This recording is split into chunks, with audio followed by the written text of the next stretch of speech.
Henri Guénaud, bonjour. Je suis ravi de vous recevoir sur l'antenne de LCI et de Radio Classique. Alors, il y a une ambiance de guerre, vous le savez, à la fois au plan international et en même temps dans la vie politique française.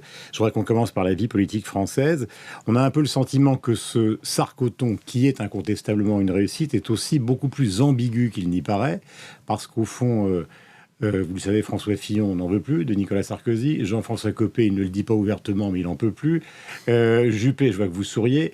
Juppé pense à son avenir et les quadras sont ailleurs. Donc, est-ce que la page de Nicolas Sarkozy, par-delà l'apparente victoire de ce Sarkoton, n'est pas en train de se tourner définitivement ? Oh, bien ça c'est l'avenir qui le dira. Pour l'instant, je constate qu'on ne parle que de lui, on ne pense qu'à lui, on est obsédé que par lui.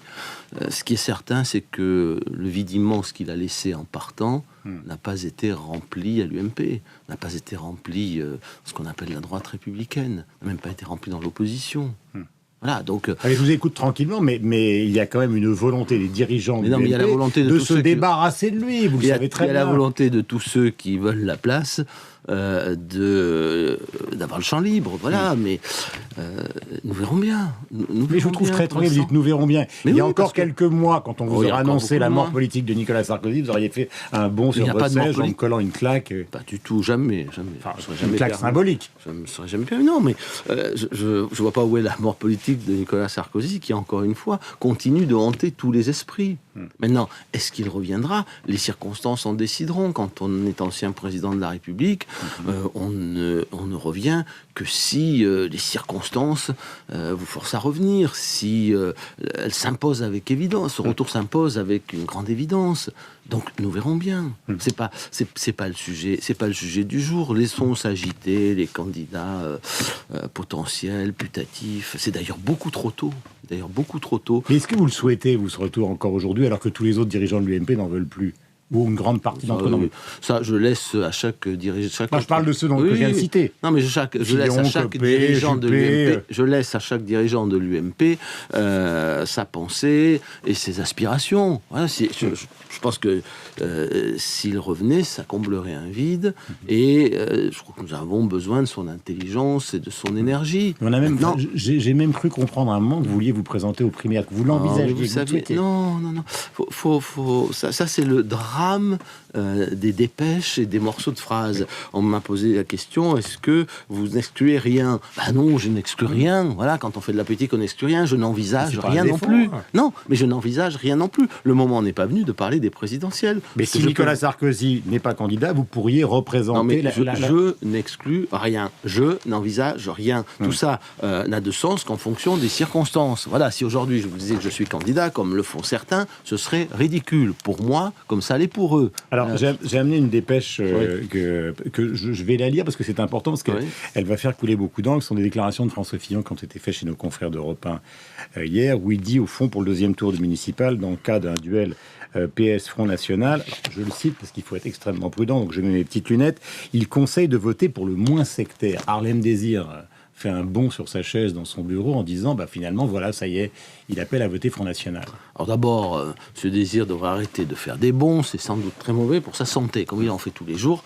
Je pense qu'il va finir par tomber malade. Mais qu'est-ce qu'il veut dire, Fillon ? Je n'en sais rien, il faut le lui demander. Ce dont moi je suis sûr, c'est que nous devrions nous abstenir toujours de donner des consignes de vote. Sauf quand il y a une alliance et un accord de désistement avant les élections qui est connu de tout le monde, il faut arrêter de dire aux électeurs ce qu'ils ont à faire. Il faut respecter leur vote, en prendre acte, en tirer des leçons et arrêter de leur dire ce qu'il faut faire. De toute façon, ils n'écoutent pas. Mais il y a une forme de mépris à indiquer aux gens ce qu'il est bon de voter ou de ne pas voter. Mais voilà. Henri Guénaud, pardonnez-moi, mais vous êtes quand même suffisamment expérimenté pour savoir qu'après un premier tour, il y en a un second, ça c'est banal. Qu'il y aura une soirée électorale, qu'il va y avoir, tous les instituts le disent, une 90 ou 100 triangulaires, et qu'il va bien falloir que le soir du premier tour, vous donniez, non pas une indication, alors pas une consigne, mais une préférence. J'y suis totalement opposé. Voilà.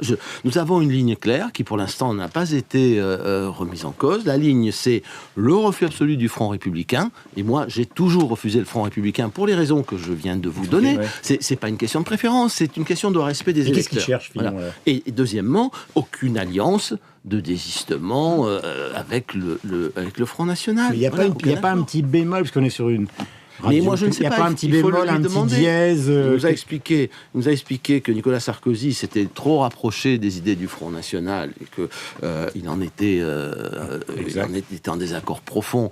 Je ne vois pas en quoi Nicolas Sarkozy s'était rapproché du Front National. Je ne vois pas d'ailleurs s'il l'avait fait, pourquoi François Fillon serait resté silencieux à cette époque. Et maintenant, on laisse entendre de façon ambiguë qu'on pourrait, dans certains cas... écoutez, je n'en sais rien. Moi, je ne veux pas parler à sa place. Non, mais aller jusqu'au bout de la phrase. Il serait un peu schizophrène. Il y aurait un Fillon. Non, mais si ça... On peut pas être entre deux chaises. Hein. On peut pas dire pas d'accord, pas d'alliance et pas de Front républicain, et puis d'un autre côté expliquer que on votera pour le moins sectaire. Mais est-ce que ça veut dire qu'il faut appeler à voter socialiste? Est-ce que ça veut dire qu'il faut de temps en temps appeler? C'est volontairement ambigu. Écoutez, donc peut-être. Vous savez, il y a beaucoup de politiques qui pensent qu'on ne sort de l'ambiguïté qu'à son détriment. Moi, je pense que l'on ne fait bien de la politique que dans la morale de la sincérité. Voilà, donc il faut être clair et sincère. Vous avez ma position, la sienne, c'est à lui de l'expliquer et de la défendre. Puisque nous sommes dans les positions, alors là aussi à l'UMP, en tout cas entre Copé et Fillon, je suis évidemment intrigué d'avoir votre point de vue, c'est pas très clair concernant ce qui se passe en Syrie. Bon, on connaît le schéma, Obama va parler. Donc ce soir, les 6 télévisions, il est probable, si on lit la presse américaine ce matin, que l'intervention militaire sera beaucoup plus violente que prévu, si je lis la presse américaine, hein, et elle interviendra avant même la fin du vote du Congrès. Ça, c'est encore une fois si je lis la presse américaine. Alors, quelle est votre position sur ce sujet? D'abord, ma position, c'est que sur ce genre de sujet, la liberté de conscience doit être totale. Voilà. Ce sont des sujets sur lesquels il n'y a pas de bonne et de mauvaise solution. Il n'y a pas la vérité d'un côté et le mensonge de l'autre. Bon. Donc, que chacun en conscience prenne des positions. Moi, je ne jette la pierre à personne. Il y a des gens qui pensent sincèrement que la morale, l'exigence morale, pousse à intervenir militairement en Syrie. Il y a des gens qui pensent que cette exigence morale n'a rien d'évident, qui se posent beaucoup de questions, dont moi. Dans cette dualité. Oui, tout le monde, mais c'est normal. Sauf qu'à un moment, il faut agir. C'est le principe des responsables politiques. Agir, ça, c'est le problème du président de la République et de lui seul. Il a raison, il a tort. Alors, moi, je pense... Copé pense qu'il a plus ou moins raison, Fillon qu'il a tort. Moi, d'abord, sur le fond, sur la morale, je ne lui jette pas la pierre, mais je ne suis pas d'accord. Voilà. Mais je peux comprendre cette position. Mais moi, je ne suis pas d'accord. On ne sait pas ce qu'on va déclencher. On ne sait pas pourquoi on y va. On ne sait pas comment on y va. On ne sait pas ce qu'on va déclencher. On ne sait pas quel sort quel sort on prépare aux différentes communautés en présence. Il ne s'agit pas simplement d'une dictature en guerre contre la population. Il s'agit d'une guerre civile, interethnique et intercommunautaire. Extrêmement compliqué. Quelles sont les conséquences? C'est la seule question qui se pose et dont nous n'avons jamais débattu d'une intervention militaire. Moi, je pense que le secrétaire général de l'ONU n'a pas tort quand il dit une intervention militaire risque de faire reculer la cause de la paix au lieu de la faire progresser. En tout cas, c'est un argument auquel je suis sensible. Alors d'abord, je n'exigerai pas de vote. Je ne l'exigerai pas parce que c'est de la responsabilité du président de la République. Maintenant, s'il décide de se défausser sur le Parlement, dans l'état actuel des choses, je voterai non. Mais je vais rajouter quelque chose. Moi, je peux très bien comprendre, et il prend ses responsabilités, qu'il considère comme une exigence pour la France d'y aller. En revanche, ce serait une faute politique. Ce serait une faute contre le statut, le rôle de la France dans le monde, que d'y aller sans mandat de l'ONU, que d'y aller en unique supplétif des Américains. Je crois que ça, la France ne peut pas... Avec l'accord politique des Européens, même s'il n'intervient pas, c'est ce qu'a dit Laurent Fabius. Oui, mais ça n'a aucun sens. La guerre, on l'a fait ou on la fait pas. L'intervention, on y est ou on n'y est pas. La coalition internationale, si on a une coalition internationale dans laquelle il n'y a que les États-Unis et la France dans les bagages des Américains, alors ça, c'est pas Fabius dit, ils ne vont pas intervenir, ce sera probablement les Américains massivement, un peu les Français, et avec un soutien politique de l'Europe.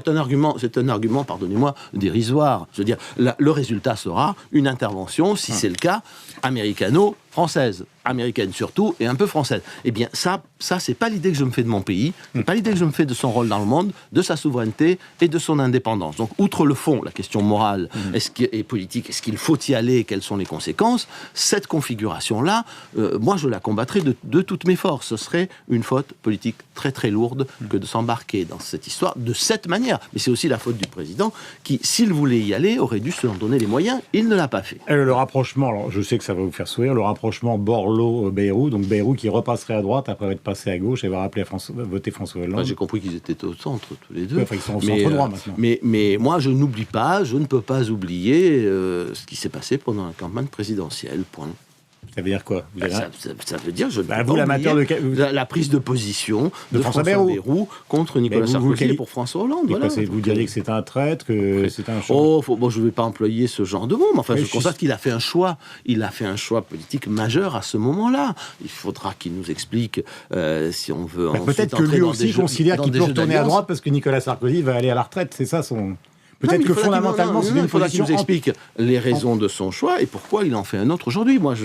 Et il faudra qu'il l'explique devant les Français. Voilà. Après, la vie politique, elle suit son cours, mais on ne peut pas passer par pertes et profits cet épisode. Il nous reste 40 secondes. Pourquoi vous êtes amoureux d'Albert Camus ? Je suis pas amoureux, mais je partage. J'aime bien quand vous avez votre petite voix comme ça. Je partage beaucoup de choses avec lui. C'est sans doute ce qui fait qu'il m'a toujours beaucoup touché, que ce soit son enfance, que ce soit la Méditerranée, le soleil.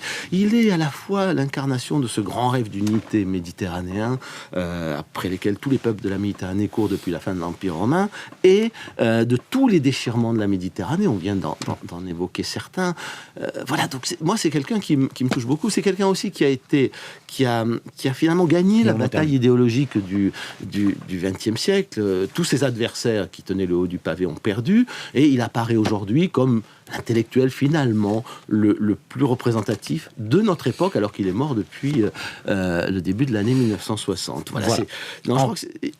On devrait le relire. Le président de la République d'ailleurs devrait le relire, parce que Camus face à l'Algérie, Camus face à la tragédie, il y a peut-être des leçons à en tirer pour la France face à tous les drames et toutes les tragédies. Voilà, le livre s'appelle donc Camus Panthéon, discours imaginaire. C'est Henri Guénaud, publié aux éditions Plomb. Merci, bonne journée à vous. Évidemment, demain, nous recevrons Dominique de Villepin, encore une fois sur Radio Classique et LCI, alors que Barack Obama aura donné ses interviews sur les 6 chaînes de télévision américaines. On retrouve Magali, Christophe, Arlette et Michel Phil, bien évidemment, sur l'antenne de LCI, et dans un instant, Sophie sur Radio Classique.